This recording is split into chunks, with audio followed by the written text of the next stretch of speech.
ওম শান্তি। আজকের বাংলা মুরলী 10ই সেপ্টেম্বর 2024 প্রাতঃমুরলী। ওম শান্তি। বাপ দাদা মধুবন। আজকে বাবার মধুর অমূল্য সাকার মহাবাক্য। বাবা বলছেন, মিষ্টি বাচ্চারা, মায়াকে বশ করার মন্ত্র হল মনমনা ভব। এই মন্ত্রে সব বিশেষত্ব সমাহিত আছে। এই মন্ত্রই তোমাদের পবিত্র করে তোলে। আজকের প্রশ্ন, আত্মার নম্বর 1 সেফটির অর্থাৎ সুরক্ষার সাধন বা উপায় কোনটি আর কিভাবে?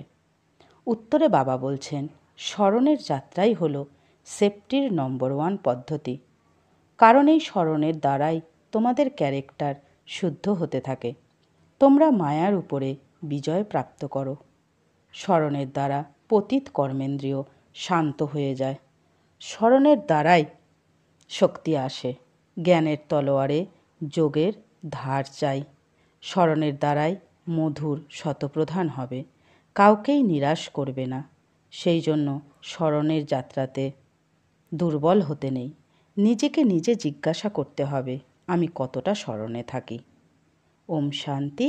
মিষ্টি মিষ্টি আত্মারূপী বাচ্চাদের অবশ্যই সাবধান করতে হয়। কী রকম? Safety first. কিসের সেফটি? স্মরণের যাত্রার মাধ্যমে তোমরা খুবই সেফ অর্থাৎ সুরক্ষিত থাকো। বাচ্চাদের জন্য মুখ্য ব্যাপারই হলো এটি। বাবা বুঝিয়েছেন, বাচ্চারা তোমরা যত স্মরণের যাত্রায় তৎপর থাকবে ততই খুশিতে থাকবে। আর ম্যানার্স অর্থাৎ আচরণও ঠিক হবে। কারণ পবিত্র হতে হবে, ক্যারেক্টার্সও শুধরাতে হবে। নিজেকে নিরীক্ষণ করতে হবে, আমার ক্যারেক্টার্স কাউকে কাউকে দুঃখ দেওয়ার মতো নয় তো? আমার মধ্যে কোনো দেহ অভিমান এসে যাচ্ছে কি? এটা ভালোভাবে নিজেকে নিরীক্ষণ করতে হবে। বাবা বসে বাচ্চাদের পড়াচ্ছেন। তোমরা অর্থাৎ বাচ্চারা নিজেরাও অধ্যয়ন করো, আবার অধ্যয়ন করিয়েও থাকো। অসীম জগতের পিতা শুধুমাত্র অধ্যয়ন করান, এছাড়া সকলেই তো হলো দেহধারী। এর মধ্যে সমগ্র দুনিয়া একমাত্র বাবা হলেন বিদেহী। তিনি তোমাদের অর্থাৎ বাচ্চাদের বলেন যে তোমাদেরও বিদেহী হতে হবে। আমি এসেছি তোমাদের বিদেহী করে তুলতে। পবিত্র হয়েই সেখানে যাবে। ছিছি কিছু তো সাথে নিয়ে যাবে না। সেই জন্য সর্বপ্রথম মন্ত্রই এটা দেওয়া হয়। মায়াকে বশীভূত করার মন্ত্র হলো এটাই। পবিত্র হওয়ার মন্ত্র এটা। এই মন্ত্র অনেক বৈশিষ্ট্যপূর্ণ। এর দ্বারাই পবিত্র হতে হবে। মানুষ থেকে দেবতা হতে হবে। অবশ্যই আমরা দেবতা ছিলাম। সেই জন্য বাবা বলেন, নিজের সেফটি যদি চাও, শক্তিশালী মহাবীর হতে চাও, তো এই পুরুষার্থ করো। বাবা তো শিক্ষা দিতে থাকেন, এমনকি বারবার বলতেও থাকেন, এ হলো ড্রামা। ড্রামা অনুযায়ী একদম ঠিকঠাকই চলছে। তবুও বাচ্চাদের উন্নতির জন্য বোঝাতে থাকেন। স্মরণের যাত্রাতে দুর্বল হতে নেই। বন্ধনের জালে আবদ্ধ গোপিকারা যারা বাইরে থাকে তারা যত স্মরণ করে, সামনে থাকে যারা তত স্মরণ করে না। কারণ তারা যে শিব বাবার সাথে মিলিত হওয়ার জন্য ব্যাকুল। যারা মিলিত হয় তাদের যেন পেট ভরে যায়। যে অনেক স্মরণ করে সে উচ্চপদ প্রাপ্ত করে। দেখা যায় ভালো ভালো বড় বড় সেন্টার পরিচালনা করার মুখ্য যারা, তারাও স্মরণের যাত্রায় দুর্বল। স্মরণের তীক্ষ্ণতা খুব ভালো রকমের দরকার। জ্ঞানের তলোয়ারে যোগের ধার না থাকার কারণে কারোর তীর লাগেই না, সম্পূর্ণ মরে না, অর্থাৎ লৌকিক স্থিতিকে ভুলে না। বাচ্চারা প্রচেষ্টা করে জ্ঞানের তীর বিধিয়ে বাবার করে তুলতে বা মর্জিবা করতে, কিন্তু মরে না। তাই অবশ্যই জ্ঞান তলোয়ারে কোনো ত্রুটি আছে। যদিও বাবা জানেন ড্রামা একদম অ্যাকিউরেট চলছে, কিন্তু উন্নতির জন্য তো বোঝাতে থাকেন যে না, প্রত্যেকে নিজের মন থেকে জিজ্ঞাসা করো, আমি কতটা স্মরণ করি। স্মরণেই শক্তি জাগ্রত হয়। সেই জন্য বলা হয় জ্ঞান তলোয়ারে ধার চাই। জ্ঞান তো খুব সহজভাবে বোঝাতে পারা যায়। তোমরা যত বেশি যোগে থাকবে তত মধুর হতে থাকবে। তোমরা শতপ্রধান ছিলে, তাই খুব মধুর ছিলে। এখন আবার শতপ্রধান হতে হবে। কখনো অপ্রসন্ন হতে নেই। এমন বাতাবরণ যেন না হয় যে কেউ বিক্ষুব্ধ হলো, এরকম প্রচেষ্টা করা চাই। কারণ এই ঈশ্বরীয় কলেজ স্থাপন করার সার্ভিস খুবই উচ্চমানের। ভারতে তো অনেক বিশ্ববিদ্যালয়েরই সুনাম আছে। বাস্তবে তো সেটা নয়। বিশ্ববিদ্যালয় তো একই হয়। বাবা এসে সকলকে মুক্তি, জীবন মুক্তি দেন। বাবা জানেন সমগ্র দুনিয়াতে যত মানুষই থাকুক সবাই নিঃশেষ হওয়ার। বাবাকে ডাকাও হয় এই জন্য যে ঘৃণ্য দুনিয়ার বিনাশ আর নতুন দুনিয়ার স্থাপনা করো। বাচ্চারাও বোঝে বাবা একইভাবে এসে থাকেন। এখন মায়ার কত দাপট, ফল অফ পম্প নাটকও দেখায়। বড় বড় অট্টালিকা ইত্যাদি তৈরি করছে। এসবই হলো মিথ্যা আড়ম্বর। সত্যযুগে বহুতল অট্টালিকা তৈরি হয় না। এখানে তৈরি হয় কারণ থাকার জমি কম। যখন বিনাশ হয় তখন বড় বড় সব অট্টালিকা ভেঙে পড়ে। আগে এত বড় বড় বিল্ডিং তৈরি হতো না। বম যখন ছাড়া হয় এমনভাবে পড়তে থাকে যেন এক একটা তাস পড়ছে। এর অর্থ এটা নয় যে ওরাই মরবে আর বাকি সবাই থেকে যাবে। না, যেখানেই থাকুক, তা সমুদ্র হোক বা পৃথিবী, আকাশ, পাহাড়ে বা উড়ন্ত, সকলেই ধ্বংস হয়ে যাবে। এটা পুরানো দুনিয়া যে না, যেসব 84 জনি আছে অর্থাৎ সমগ্র প্রাণীকুল, এসব ধ্বংস হয়ে যাবে। সেখানে নতুন দুনিয়াতে এসব কিছুই থাকবে না। না এত মানুষ থাকবে, না মশা, না কোনো জীবজন্তু ইত্যাদি থাকবে। এখানে তো অনেক আছে। বাচ্চারা, এখন তোমরাও দেবতা হচ্ছ বলে ওখানে প্রতিটা জিনিস শতপ্রধান হয়। এখানেও বড় কোনো মানুষের বাড়ি গেলে তো ভালো রকমের পরিষ্কার পরিচ্ছন্ন থাকে। তোমরা তো সবচেয়ে বেশি বড় দেবতা হচ্ছ। বড় মানুষও বলবে না, তোমরা অনেক উচ্চ দেবতা হচ্ছ। এটা কোনো নতুন কথা না। 5000 বছর পূর্বেও তোমরা এরকম হয়েছিলে নম্বর অনুযায়ী। এই এত আবর্জনা ইত্যাদি কিছুই থাকবে না ওখানে। বাচ্চাদের অনেক খুশি থাকে। আমরা অনেক উঁচু দেবতা হচ্ছি। আমাদের অধ্যয়ন করানোর জন্য এক বাবাই আছেন। তিনি আমাদের অনেক উচ্চমানের করে তোলেন। পড়াশোনাতে প্রায়ই নম্বর অনুযায়ী পজিশন প্রাপ্ত হয়। কেউ কম পড়ে, কেউ বেশি পড়ে। বাচ্চারা এখন পুরুষার্থ করছে। বড় বড় সেন্টার খুলছে যেন বড় বড় ব্যক্তিরা জানতে পারে। ভারতের প্রাচীন রাজযোগও বিখ্যাত। বিশেষভাবে বিদেশিদেরও বেশি রকম উৎসাহ জাগে রাজযোগ শেখার। ভারতবাসী তো তমপ্রধান বুদ্ধিসম্পন্ন, বিদেশিরাও তমবুদ্ধিসম্পন্ন। তাই তাদের শখ থাকে ভারতের প্রাচীন রাজযোগ শেখার। ভারতের প্রাচীন রাজযোগ নামি দামি, যার দ্বারা ভারত স্বর্গে পরিণত হয়েছিল। খুব কমই আসে যারা সম্পূর্ণভাবে বোঝে।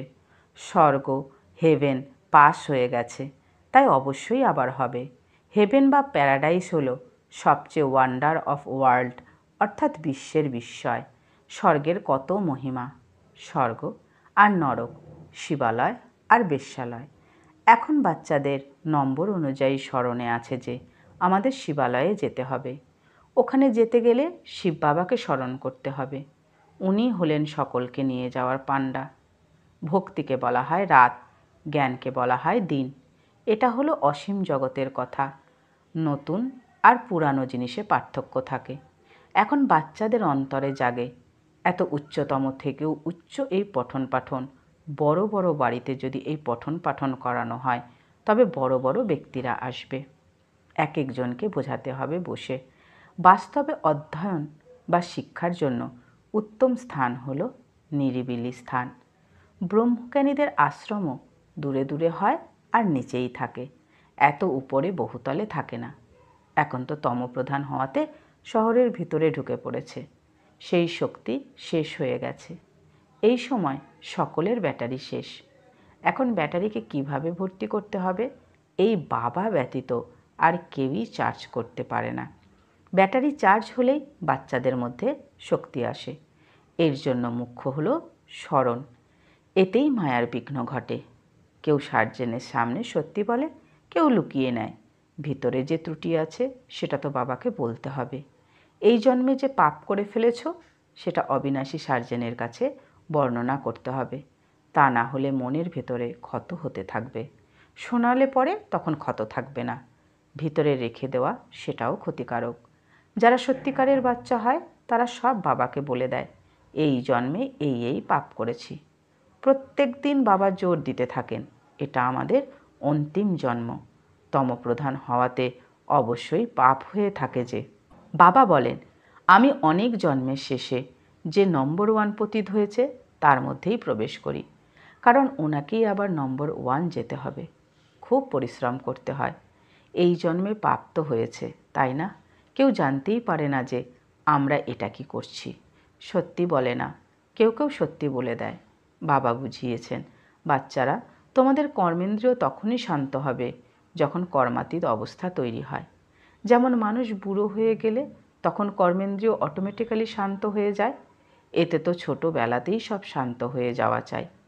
যোগ বলে ভালোভাবে থাকলে এই সব ব্যাপার এন্ড অর্থাৎ শেষ হয়ে যায়। ওখানে এরকম কোনো ঘৃণ্য রোগ, নোংরা বসতি ইত্যাদি কিছুই থাকে না। মানুষ খুব পরিষ্কার শুদ্ধ থাকে। ওখানে হলোই রামরাজ্য, এখানে হলো রাবণ রাজ্য। তাই অনেক ধরনের নোংরা রোগ ইত্যাদি আছে। সত্যযুগে এসব কিছু হয় না। সেই দুনিয়ার বিষয়ে আর কি বলবো, নামটাই কত ফার্স্ট ক্লাস। স্বর্গ, নতুন দুনিয়া, সব কিছুই সেখানে খুব পরিষ্কার। বাবা বোঝান, এই পুরুষোত্তম যুগেই তোমরা এই সব কথা শুনছ। আগে শোনোনি। আগে ছিলে মৃত্যুলোকের মালিক, আজ অমর লোকের মালিক হয়ে যাও। সুনিশ্চিত হয়ে যাও, কাল মৃত্যুলোকে ছিলে, এখন সঙ্গম যুগে আসাতে অমর লোকে যাওয়ার জন্য তোমরা পুরুষার্থ করছো। ঈশ্বরীয় পাঠ পড়ানোর জন্য কাউকে এখন পাওয়া গেছে। যে ভালোভাবে অধ্যয়ন করে সে পয়সা কড়িও ইত্যাদিও ভালো উপার্জন করে। লৌকিক দুনিয়াতেও শিক্ষার স্থান অনেক উঁচুতে, এখানেও তাই। এই আধ্যাত্মিক পঠন পাঠনের বলে তোমরা অনেক উচ্চ পদ প্রাপ্ত করো। এখন তোমরা আলোতে আছো। এটাও তোমাদের অর্থাৎ বাচ্চাদের ছাড়া আর কারও জানা নেই। তোমরাও আবার বারে বারে ভুলে যাও, পুরানো দুনিয়াতে চলে যাও। ভুলে যাওয়ার মানে পুরানো দুনিয়াতে চলে যাওয়া। এখন তোমাদের অর্থাৎ সঙ্গমযুগী ব্রাহ্মণদের জানা আছে যে আমরা কলিযুগে নেই। সর্বোপরি এটা স্মরণ রাখতে হবে, আমরা নতুন দুনিয়ার মালিক হচ্ছি।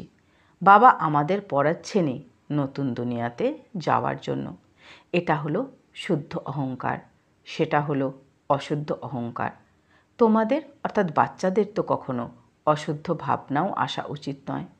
পুরুষার্থ করতে করতে অবশেষে শেষের দিকে রেজাল্ট বেরোবে। বাবা বোঝান, এই সময় পর্যন্ত সকলেই হলো পুরুষার্থী। পরীক্ষা যখন হয় তখন নম্বর অনুযায়ী পাশ করে তারপর ট্রান্সফার হয়। তোমাদের হলো অসীম জগতের অধ্যয়ন, যা শুধুমাত্র তোমরাই জানো। তোমরা অন্যদের কত বোঝাও। নতুন নতুন আসতে থাকে অসীম জগতের পিতার থেকে উত্তরাধিকার পাওয়ার জন্য। যদিও দূরে থাকে, আবার শুনতে শুনতে সুনিশ্চিত বুদ্ধি সম্পন্ন হয়ে যায়। এরকম বাবার কাছে যাওয়া উচিত। যে বাবা বাচ্চাদের এমন পড়াশোনা করাচ্ছেন, তেমন বাবার সাথে তো অবশ্যই মিলিত হতে হবে। ভালো করে বুঝেই এখানে আসে। কেউ না বুঝলেও এখানে এলে বুঝে যায়। বাবা বলেন, মনের মধ্যে যে কোনো কথাই থাকুক না কেন, বুঝতে না পারলে তবে জিজ্ঞাসা করো। বাবা তো চুম্বক, যার ভাগ্যে আছে সে ভালোভাবে ধরতে পারে। ভাগ্যে না থাকলে সব বের হয়ে গেল, শুনে না শোনার মতো করে দেয়। এখানে কে বসে পড়ান? ভগবান। ওনার নাম হলো শিব। শিব বাবাই আমাদের স্বর্গের বাদশাহী দেন। তবে কোন পড়াশোনা ভালো? তোমরা বলবে আমাদের শিব বাবা পড়ান, যার দ্বারা 21 জন্মের বাদশাহী প্রাপ্ত হয়। এইভাবে বুঝিয়ে তাদেরকে তোমাদের বাবার কাছে নিয়ে যেতে হবে। কেউ তো সম্পূর্ণ বুঝতে না পারার কারণে এত সার্ভিস করতে পারে না। বন্ধনের শিকলে আষ্টে পৃষ্ঠে জড়িয়ে থাকে। শুরুতে তো তোমরা কীভাবেই না নিজেকে শৃঙ্খল মুক্ত করে এসেছো, নেশাগ্রস্তের মতো। এও ড্রামাতে পার্ট ছিল, যার জন্য এইসব প্রচেষ্টা হয়েছিল। ড্রামাতে ভাট্টি অর্থাৎ যোগভাট্টি রচিত হয়েছিল। জীবিত থেকেও মৃত হয়েছিল অনেকে। আবার মায়ার দিকে কেউ কেউ চলে গেছে। যুদ্ধ তো হয়, তাই না? মায়া দেখে এ তো খুব সাহস দেখিয়েছে, এখন আমি বাজিয়ে দেখব সুপরিপক্ক কিনা। বাচ্চাদের কত যত্নে লালন পালন করা হতো, সব কিছু শেখানো হতো। বাচ্চারা, তোমরা অ্যালবাম ইত্যাদি দেখো, কিন্তু শুধুমাত্র চিত্র দেখলে বুঝতে পারবে না। কে বসে বোঝাবে যে কী কী হতো? তোমরা তো জানো তোমরা কিভাবে বাড়তিতে পড়েছো। আবার একজন কিভাবে বেরোলো, যেমন টাকা ছাপলে কিছু কিছু খারাপও বের হয়। এও ঈশ্বরীয় মিশনারি। ঈশ্বর বসে ধর্মের স্থাপনা করেন, এই কথা কারও জানা নেই। বাবাকে ডাকে, কিন্তু গরম চাটুতে জলের ছিটা দিলে যেমন বাষ্প হয়ে উড়ে যায়, তেমনি এখানেও মাথার ওপর দিয়ে উড়ে যায়। বোঝেই না, বলে এটা কিভাবে হতে পারে। মায়ার আবন একদম এরকম করে দেয়। শিব বাবার পুজোও করে, আবার বলে দেয় সর্বব্যাপী। শিব বাবা বলেন, তবে আবার সর্বব্যাপী কিভাবে হবে? পূজা করে লিঙ্গকে শিব বলে। এটা কি আর বলে যে এর মধ্যে শিব বসে আছেন? এখন পাথর নুড়িতে ভগবানকে বলা, তবে কি সব ভগবান আর ভগবান হলো? ভগবান আনলিমিটেড তো হবেই না, তাই না? তাই বাবা বাচ্চাদের বোঝান, পূর্বকল্পেও এরকম বুঝিয়েছিলেন। আচ্ছা, মিষ্টি মিষ্টি হারানিধি বাচ্চাদের প্রতি মাতা পিতা বাপ দাদার স্মরণের স্নেহ সমান আর সুপ্রভাত। আত্মাদের পিতা তার আত্মারূপী বাচ্চাদেরকে জানাচ্ছেন নমস্কার। আত্মারূপী বাচ্চারা তাদের মাতা পিতা বাপ দাদাকে জানাচ্ছেন প্রেমের স্নেহ সুমন, ভালোবাসা এবং নমস্কার। ধন্যবাদ বাবা, ধন্যবাদ। ধারণার জন্য মুখ্যসার: 1 নম্বর, এই রকম মধুর বাতাবরণ তৈরি করতে হবে যেন কেউ ক্ষুব্ধ না হয়। বাবার সমান বিধেয়ী হওয়ার পুরুষার্থ করতে হবে। স্মরণের বলের দ্বারা নিজের স্বভাব মধুর আর শান্ত করতে হবে। 2 নম্বর, সর্বদা এরকম নেশাতে থাকতে হবে যেন এখন আমরা সঙ্গমযুগী, কলিযুগী নয়। বাবা আমাদের নতুন বিশ্বের মালিক বানানোর জন্য পাঠ পড়াচ্ছেন। অশুদ্ধ ভাবনা চিন্তা নির্মূল করতে হবে। আজকের বরদান: অকাল সিংহাসন আর হৃদয় সিংহাসনে বিরাজিত সর্বদা শ্রেষ্ঠ কর্ম করা কর্মযোগী ভব। অকাল সিংহাসন আর হৃদয় সিংহাসনে বিরাজিত সর্বদা শ্রেষ্ঠ কর্ম করা কর্মযোগী ভব। বিস্তারে বাবা বলছেন, বাচ্চারা, এই সময় তোমাদের 2টি সিংহাসন প্রাপ্ত হয়। এক হলো অকাল সিংহাসন আর অন্যটি হলো হৃদয় সিংহাসন। কিন্তু সিংহাসনে সেই বসবে যার রাজ্য হবে। যখন অকাল সিংহাসনাসীন রয়েছ, তবে সে স্বরাজ্য অধিকারী। আর বাবার হৃদয় সিংহাসনাসীন থাকলে তো বাবার উত্তরাধিকারের উত্তরাধিকারী হবে, যেখানে রাজ্য ভাগ্য সব এসে যাবে। কর্মযোগী অর্থাৎ 2 সিংহাসনে আসীন। এই রকম সিংহাসনাসীন আত্মার প্রতিটি কর্মই শ্রেষ্ঠ হয়, কেননা সকল কর্মেন্দ্রিয় ল এবং অর্ডারে থাকে। আজকের স্লোগান: যে সর্বদা সমানের সিটে সেট থাকে সেই গুণবান আর মহান। যে সর্বদা সমানের সিটে সেট থাকে সেই গুণবান আর মহান। আচ্ছা, ওম শান্তি।